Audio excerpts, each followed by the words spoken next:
But ambition alone is not what drove him to Conquest. It was a dream. And just as Daenerys foresaw the end of Valyria, Aegon foresaw the end of the world of men. Just to begin with a terrible winter, gusting out of the distant north. Let me tell you something. The Game of Thrones lore community, we have been speculating on this shit for years. And when I say years, I mean years. Like, take a spin on the Game of Thrones or the Song of Ice and Fire, like, subreddit, and you'll just see speculations about whether or not the Targaryens knew that the White Walkers were coming. Because there are a lot of moves that were made in the Game of Thrones series in general by the Targaryens that, for the most part, really didn't make any sense. This episode just completely blew the speculation out the water and essentially confirmed that the Targaryens were aware of the White Walkers and knew that eventually the White Walkers were going to come from the north and sweep across the entire world and kill everyone, and that the only way to stop the White Walkers was if a Targaryen was on the throne. Of course, we've discovered that that part of the prophecy was a fucking lie, but for the most part, they were right. They needed the dragons and the Targaryens in order to be able to defeat the White Walkers and save the world. And what I mean when I say that, this confirms a lot about the motives of people inside of Game of Thrones. Like, for instance, let's start off with the very first one, Aegon Targaryen, right? Aegon Targaryen swoops in, he starts conquering all of Westeros, and even though he conquers, let's say, 90% of Westeros, he was really fucking hyper-focused on capturing Dorne. Like, he could have just chilled with what he had conquered. But no, like, he was laser focused and hyper focused about making sure that Dorne was a part of the Seven Kingdoms, even though there was like a whole lot of just loss on that end. He was hyper focused on making the Seven Kingdoms. I forget the Targaryen who ends up creating like the Night's Watch, but the rules the Night's Watch essentially had, which was, in case of anything, send a raven and we be on the way. Like, reasons for that, where it's like, well, why would the Night's Watch ever have to like contact the Iron Throne to let them know that some shady shit's happening north of the wall? Why would the throne care?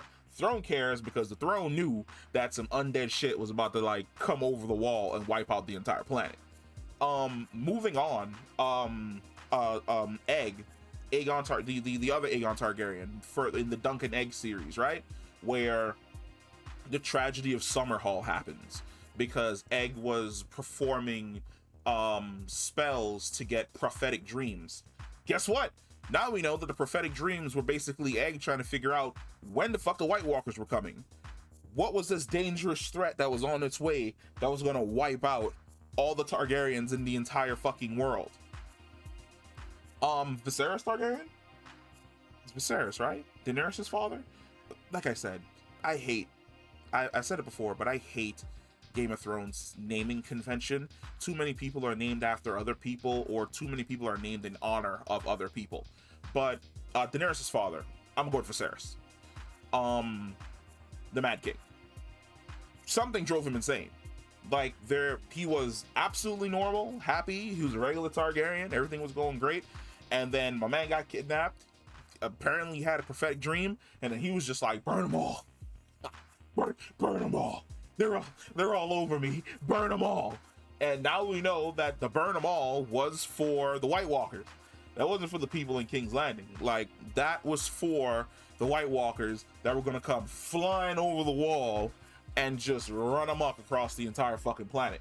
This is great. Like, I love this. Most people probably won't. They probably went right over most people's heads. But I'm really hoping that for the Game of Thrones diehards, the second he started talking about that shit, you were like, fucking White Walkers.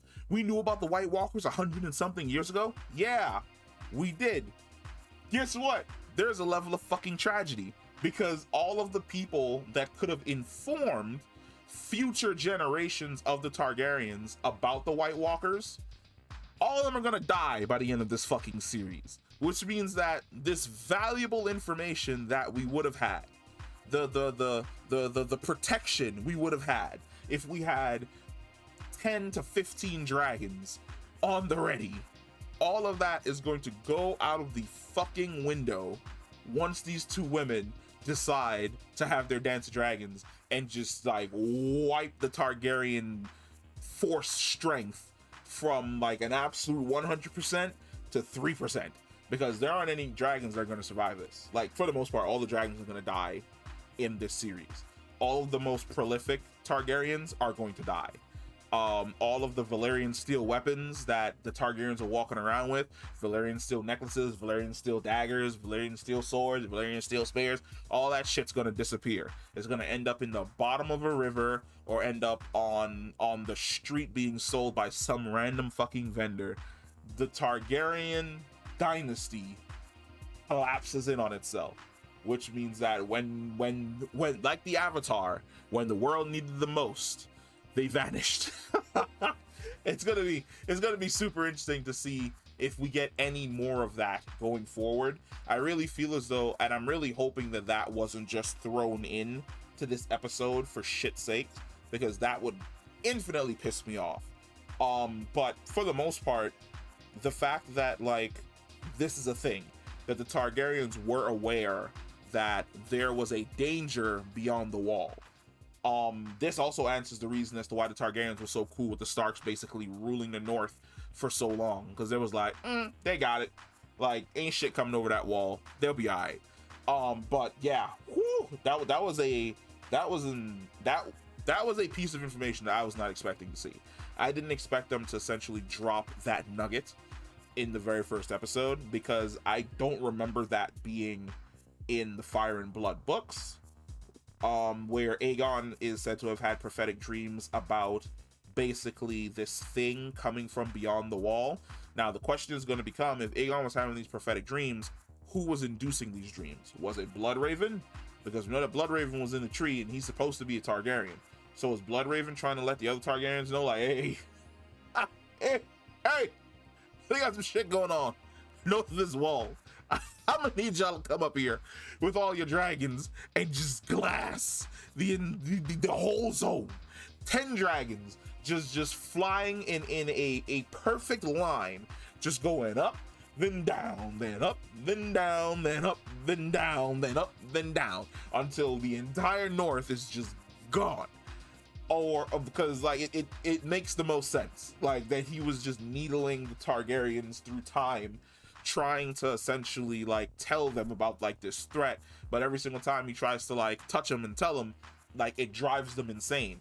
This also feeds into the insanity thing, where it's basically when a Targaryen is born, when a Targaryen is born, a coin is flipped, and that coin either lands on greatness or madness.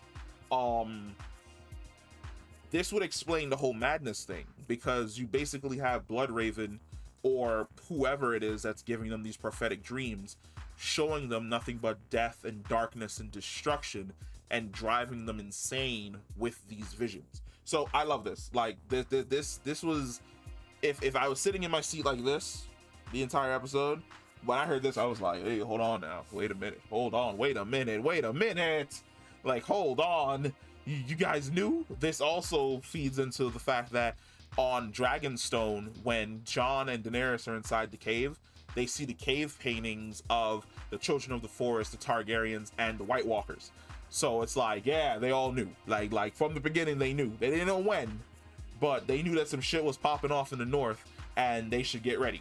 But yeah, that's the end of this video. I'll either see you in the next Game of Thrones video, or I'll see you next week for the next episode and set of videos. But I'll catch you in the next one anyway. Peace.